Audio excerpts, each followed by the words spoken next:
We move to video 5.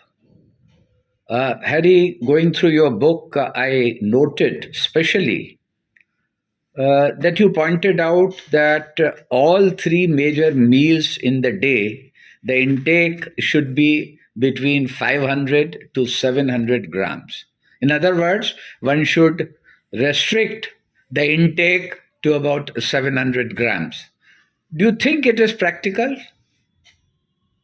I think it is practical. If you go back to the Indian system, in the yogic culture, they all lived with one meal a day.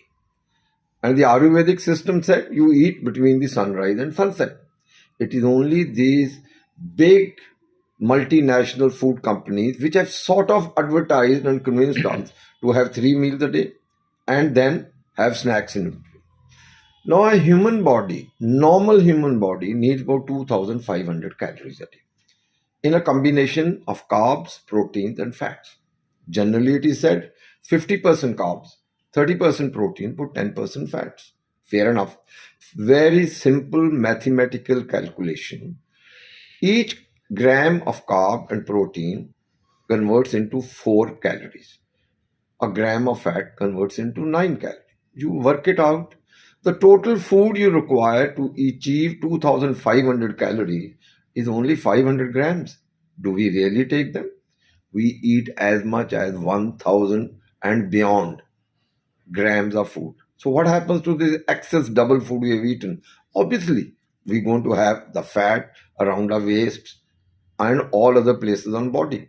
And this obesity is the major cause of all the issues pertaining to our health. It is question of us getting used to having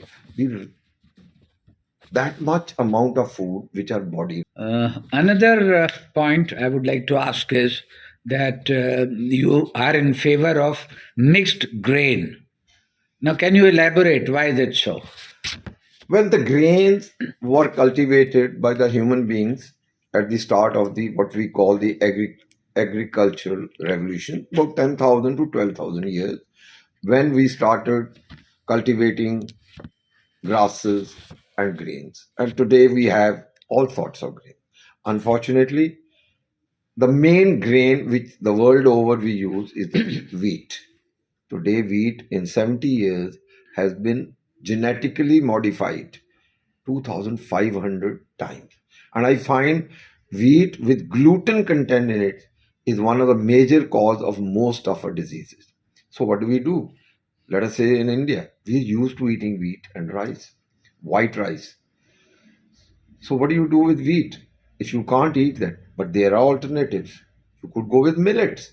Millets are now becoming very popular.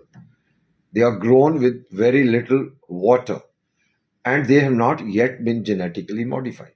So you could use millets. You have gram flour, what we call besan, and you have other similar flours which you could combine together and have them.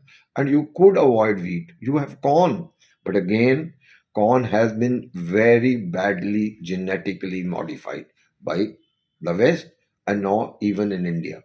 I travel to the remote corners of Himalayas, and when I go there, I find all their corn seeds have been supplied by the big, and some very infamous American grain companies. Their seeds have come from there. They have to buy them every year. This is the sort of thing which is happening to our food.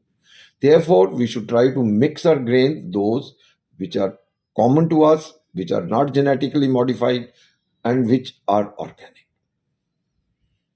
Thanks. Really, you have been very informative, and I'm sure the viewers will hugely benefit. Thank you.